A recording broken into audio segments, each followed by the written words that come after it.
ለኢራኑ ጦርነት ድርድር እንቅፋት ነው የተባለው የሊባኖሱ ተኩስ አቁም ፕሬዝዳንት ትራምፕና ጠቅላይ ሚኒስትር ኔታንያሁ ከውዝግብ መግባታቸው ሲነገር ሰንብቷል። በሌላ በኩል ትላንት በሊባኖስና እስራኤል መካከል ተኩስ አቁም ቢደረግም ካሁኑ የመያዙ ነገር አጠራጥሯል። የአሜሪካው ሕግ መምሪያ ምክር ቤት ትራምፕ ኢራንን እንዳያጠቁ የሚል አነጋጋሪ ውሳኔ ያሳልፏል። የእነዚህን ጉዳዮች ዜና ትንታኔ ግርማ የከበደ አዘጋጅቶታል። አቤል አበበ እንደሚከተለው ያቀርበዋል። የአሜሪካው ዋይት ሀውስና የዋይት ሀውሱ ዶናልድ ትራምፕ በኢራን ጦርነት የውጥር የተያዙ መስለዋል። ከሀገር ቤትም ከውጭም። ከሀገር ቤቱ እንጀምር። በሀገር ቤት እነሱ ጋዞሊን ይሉታል። የነዳጅ ዋጋ ጭማሪ የታየው እንደ ዋዛ ተጀምሮ አራተኛ ወሩን በያዘው የኢራን ጦርነት ሳቢያ ነው። እንደውም ትላንት እንደተሰማው የአሜሪካ የሕግ መምሪያ እንበለው የሕዝብ ተወካዮች ምክር ቤት ፕሬዝዳንት ትራምፕ ከእንግዲህ በኢራን ላይ ተጨማሪ ወታደራዊ እርምጃ እንዳይወስዱ የሚያግደውን ውሳኔ 215 ለ208 በሆነ ድምፅ ወስኗል። ይህ በአብላጫው የአሜሪካውያንን የኢራን ጦርነት ተቃውሞ በተምሳሌትነት ያስረዳል እንጂ አተገባበሩ ብዙ ግልጽ ያልሆነው ሕግ እንዳልነው ኢራንን በተመለከተ በዋይት ሀውስና በፕሬዚዳንት ትራምፕ ላይ ተጨማሪ ጫና መፍጠሩ አይቀሬ ነው። On this vote, the yeas are 215 and the nays are 208. The concurrent resolution is adopted.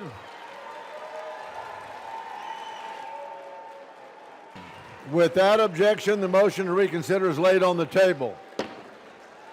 ለዚህም ነው ውሳኔው እንደወጣ የዋይት ሀውስ ባለስልጣናት የፕሬዝዳንቱን ስልጣን የሚገድብ ነው የሚል የሰላ ትችት የሰነዘሩት። እንደውም እርምጃውን ህገ መንግስታዊ አይደለም እስከ ማለትም ገፍተዋል። አሁን ድምፅ የተሰጠው ፕሬዝዳንቱ ያለ ኮንግረስ ፈቃድ ወታደራዊ እርምጃ እንዳይወስዱ ከወሰዱም በ48 ሰዓታት ለጥምር ምክር ቤቱ እንዲያሳውቁ የሚያስገድድም ነው። እናም ፕሬዝዳንቱ የኢራንን ጦርነት እንዲያስቆሙ አንድ ቁልፍ መሳሪያ ነው። የህግ መምሪያው ይህንን የፕሬዝዳንቱን የጦር ኃይል አጠቃቀም በእንግሊዝኛው የዋር ፓወር ህግ ከዚህ ቀደም 4 ጊዜ ሊያወጣው ሞክሯል። የህግ መወሰኛ ልንለው የምንችለው ሴኔቱም ቢሆን ተመሳሳይ ህግ ለማውጣት ሞክሮ ሙሉ ድምፅ ባለማግኘቱ ሳይወጣ ቀርቷል።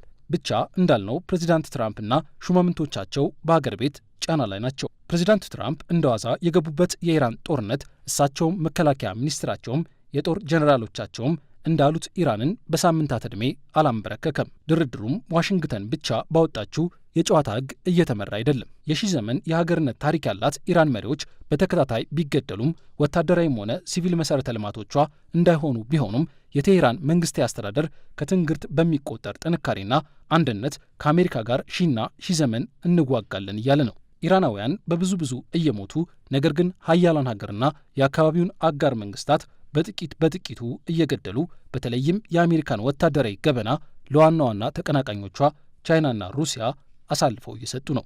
እናም የሌሎች ሀገራት ነገርና የዲፕሎማሲ ጉዳይ ብዙ የማይገዳቸው ትራምፕ የኢራን ጦርነት ባመጣው የኢኮኖሚና ወታደራዊ ጣጣ ሳቢያ የኢራንን ጦርነት በቶሎ እንዲቋጩ ቢፈልጉም ብዙ አይገርምም። በሌላ በኩል የኢራን ጦርነት በቴሄራን መቃብር ላይ እንዲፈጸም የምትፈልገው የእስራኤል ጠቅላይ ሚኒስትር ኔታንያሁ አሉ።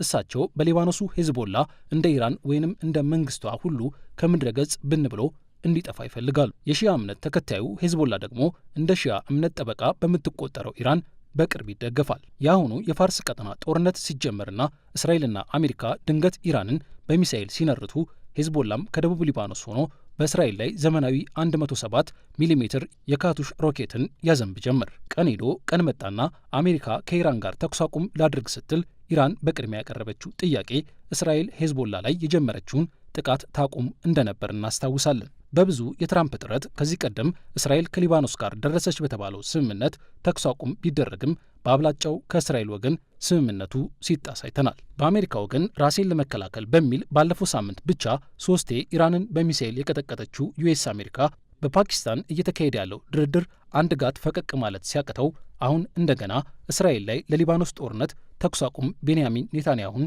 ማስጨነቅ ይዛለች። እንደውም ለዚሁ የሊባኖስ ተኩስ አቁም ጉዳይ ሰሞኑን ወደ ጠቅላይ ሚኒስትር ኔታንያሁ ስልክ የደወሉት ትራምፕ በቁልምጫው ቢቢ የሚሏቸውን ኔታንያሁን እኛ የማንጠቀመውን አፍላፊ ንግግር ሁሉ ተናግረዋቸዋል። You had a phone call with Bibi Netanyahu, the Prime Minister of Israel, in which you were angry with him. You said, "Are you effing crazy? What are you effing doing? I helped you stay out of jail." Is that true? Did you speak to him in those terms? I did. I wouldn't say angry. I was a little bit perturbed at his constantly fighting with Lebanon. You know, at some point I said, Bibi, we got to stop this. We got to stop it.